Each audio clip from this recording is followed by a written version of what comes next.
Welcome in, y'all. Timeshare Clarence.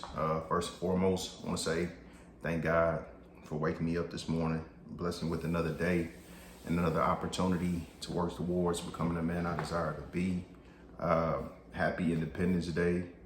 And real quick, so the past few months, I've been completely off track. So I need to get back on track. And I got 2 rounds that I didn't recap.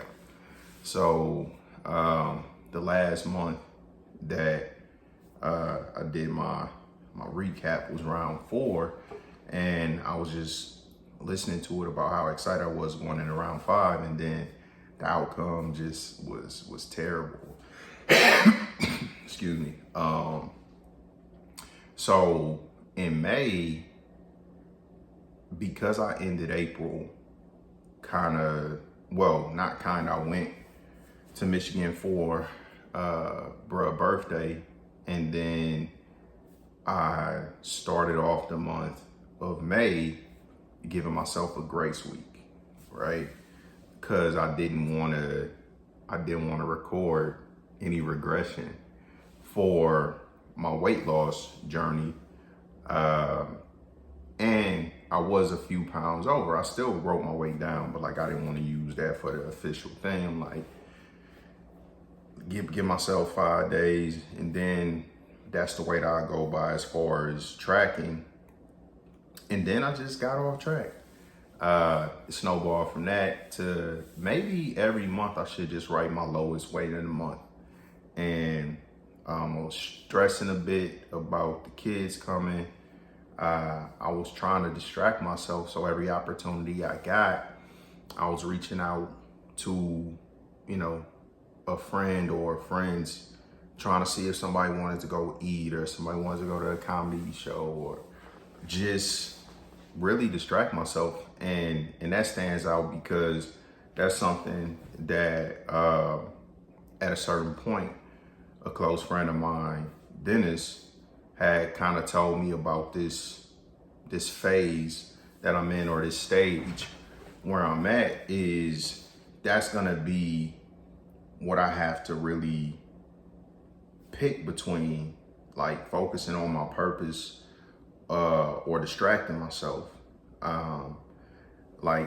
Dating and all of this other stuff. He pretty much told me, right now, because I was just talking about I want to be in grind mode. Now, a few things changed from my perspective on that, because I was neglecting my mental health, meaning I wasn't really focusing on making sure I was taking care of myself, or even thinking about the impact of all the stuff that I was dealing with. I was really just hey, shit fucked up, so just accept that it's fucked up and use that as fuel versus really deal with it.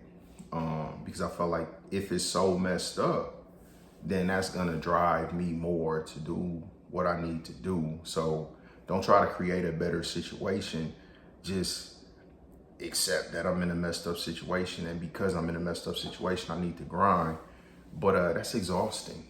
It's draining. So now I get to this point where it's a lot of different changes and shifts on the way I approach things. And throughout the last year, I have identified some things that are important, just in minimizing stress.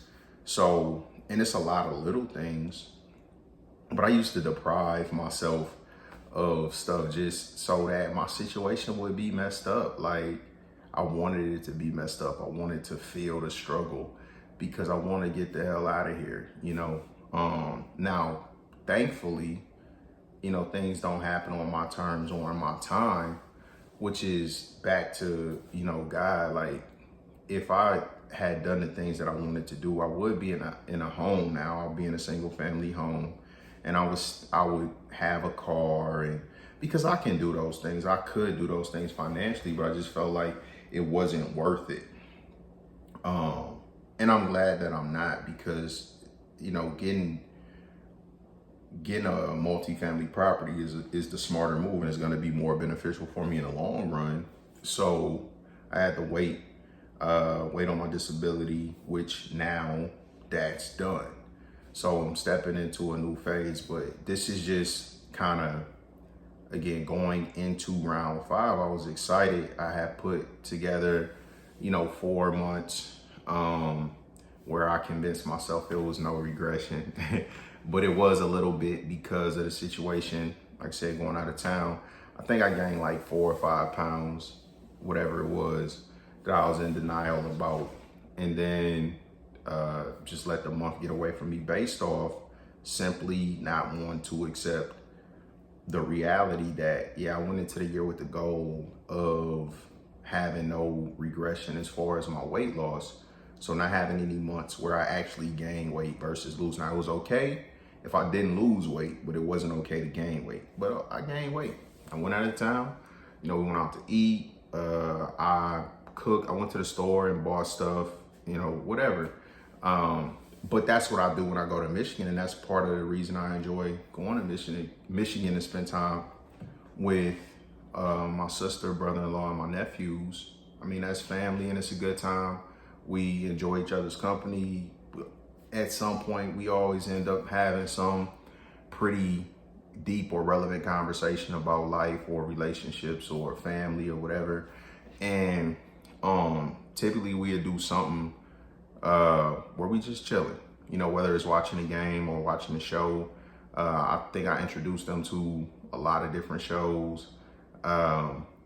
They watch certain things, and I enjoy it when I'm there, but I don't really so I just, it's a different experience when I'm there, and it ain't nothing wrong with enjoying it. So now it's like I thought, or at least because I did make the attempt to account for that, knowing, anytime I go to Michigan, like historically, like I'm gonna gain some weight, even if it's a few days, because I'm not doing what I do when I'm at home, and I'm also have a completely different diet, which that's not gonna change because again, that's part of the experience.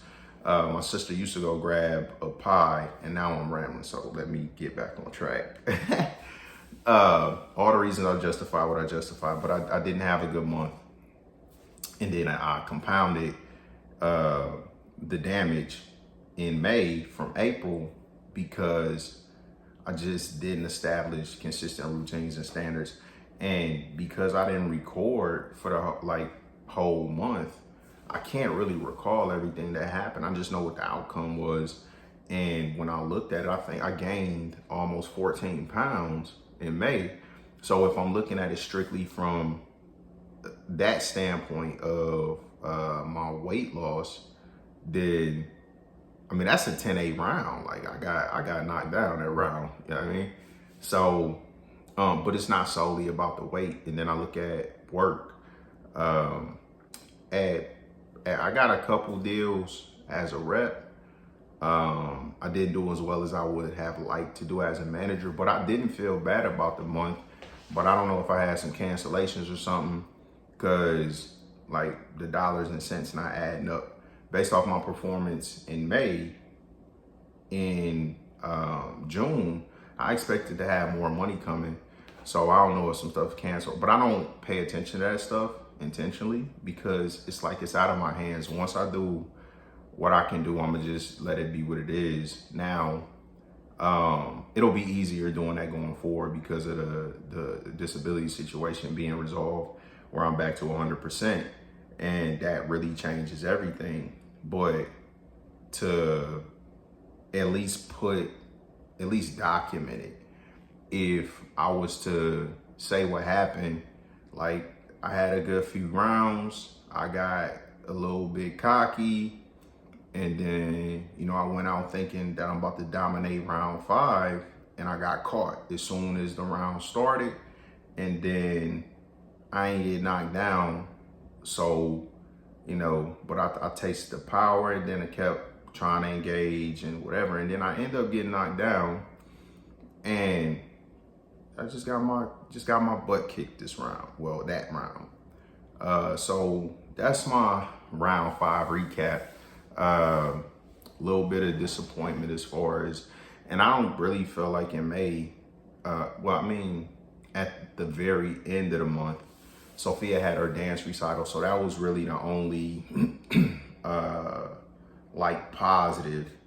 So if I was to describe the round, it's like came out, got rocked early, pretty much got knocked around the whole round, and then in the last 30 seconds I kind of rallied, or the last 10 seconds I kind of rallied and finished the round okay, but I definitely lost the round, and it wasn't close. But Sophia dance recital was the one kind of standout positive in that entire experience, just to see her, you know, doing that. And then also because I was there for it, to get to see the older kids. Now Aaliyah still don't even really want to interact with me. So like she was super standoffish. I don't think she spoke to me until, you know, I made it a point for her to speak to me. And I just feel like it's such a wedge between us right now, based off of when she came out here, and, you know, how I handled, or how I communicated with her in the conflict, and that being a trigger for her that just would make her rather not deal with me. So that part of it, yeah, it wasn't great, but, you know, everything else was good. The being around the family. So after the recital, when I got some food, I actually met Lily, current boyfriend Chris. We had a conversation, not a long conversation, but we stood off to the side and chopped it up for a few minutes. So I mean, if that's who she gonna be with, you know, he seemed cool to me. You know, I hope he make her happy, whatever the case is. But then because the way I was raised, like, family is family, regardless if it don't work out. Like my my aunts and uncles and their spouses, like when I was a kid, that was my aunt. So regardless if that was, you know, that was my uncle, it wasn't just my uncle wife, that was my aunt.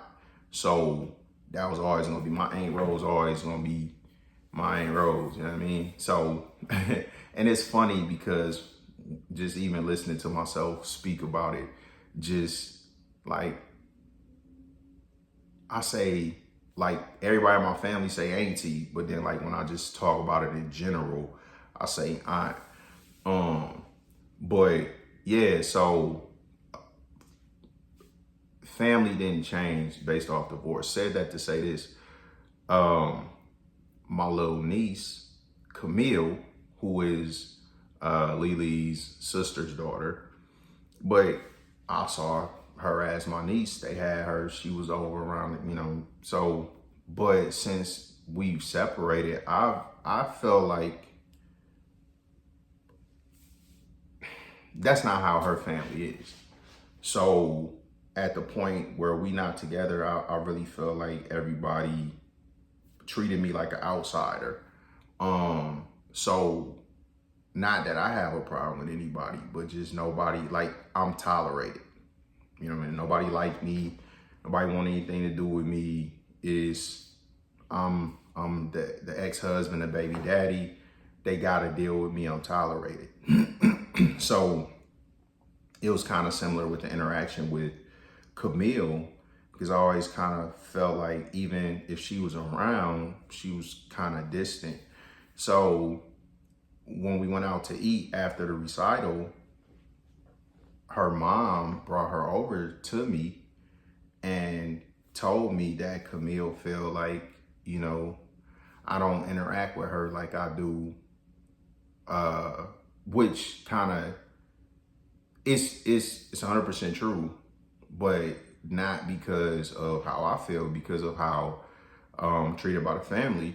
So for Camille to express it to her mom that she feels some kind of way that we don't interact the way that, you know, I feel like it should be, because I care about Camille just like any of my other nieces or nephews, but I'm not treated like I'm family. But she brought it up, and then her mom brought her over, and then we had a little moment because, like, yeah, that's my kid's cousin. I want them to be close. I want to see her happy just as much as my kids and everything else. So it was like, it was bittersweet because it's like I felt touched that she wanted to have that type of interaction with me. And then I was disappointed that, she was hurt, that she felt like, I wasn't treating her like that. But I told her, that going forward, because one, like I said, I know that that's what she wants and it's not a problem. Yeah, I'm like, Camille, I love you. I ain't want to make you uncomfortable, because that's really what it is. I've been in situations where kids have been around other family members that they weren't necessarily close with or didn't know. And it made the kids, and I've been one of those kids where it's like people trying to tell me, oh, this such and so, that's your cousin or uncle or this. But if you don't have a relationship, if you don't interact with those people, it still don't make you comfortable with them. So I just always felt like she wasn't comfortable with me or she didn't want anything to do with me. So that was good. Had good interaction with just everybody except Aaliyah. And that's, hopefully that'll change and come around. So that's the kind of isolated positive, just being, even though we're not together, that's still my family.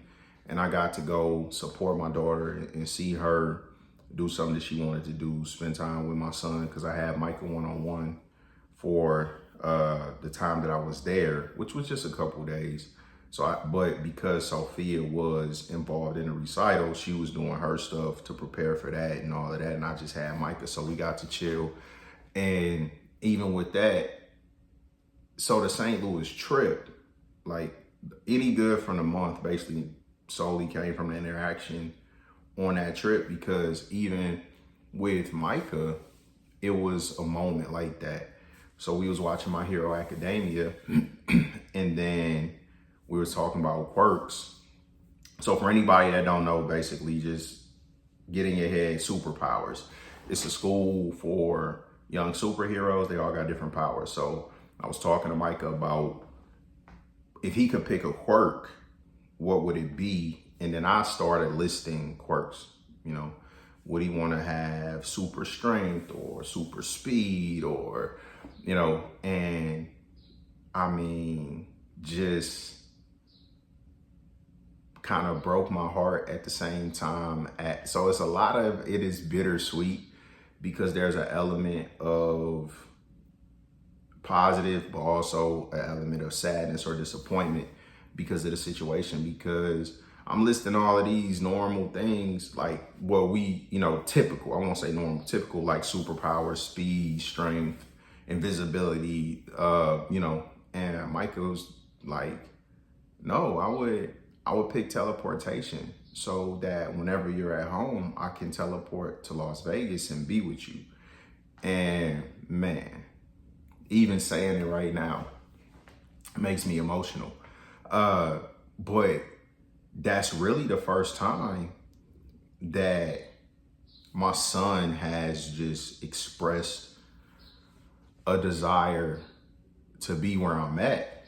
And I mean, that is a big deal to me. People can have whatever opinion they want to have about it. You can label it how you want to. I've had conflicts with Lily about terminology, but my son was taken away from me when he was 4 months old, and that's not my choice. I put myself in a position and I did everything that I could to ensure that I would be in my kids' lives. I had 50-50 custody. I thought it was set. I get my kids half of the time, she get them half of the time. But whatever the reasons are, and I don't want to get into it, she took them to St. Louis. And now I rarely ever get to see my kids. And I've not been consistently in my son's life or present in his life on a regular basis is very long periods of time. So that's always going to be a concern. Even just looking at how they interact with their mom versus how they interact with me. When they're with me, they call their mom because, and again, I won't just chalk it up to because they live with their mom, but they have such a stronger connection with their mom. So yeah, it's rough, but just experiencing all of that was wrapping up the month. And so and it was really the kids, for Micah to express his desire to spend more time with me, for Camille to express her desire for me to treat her like I'm her uncle. Yeah, like that meant a lot to me. So, but I still lost the round, but I finished on a strong note. And then I ain't gonna get into round 6 on this. I'm gonna do that separately. But round 5 was rough, really, really rough. And like that's one of those when you go to the corner, they like, hey, you got to get back out there and reestablish yourself. So that was the intent for round 6. Round 6 still didn't go like I wanted to, but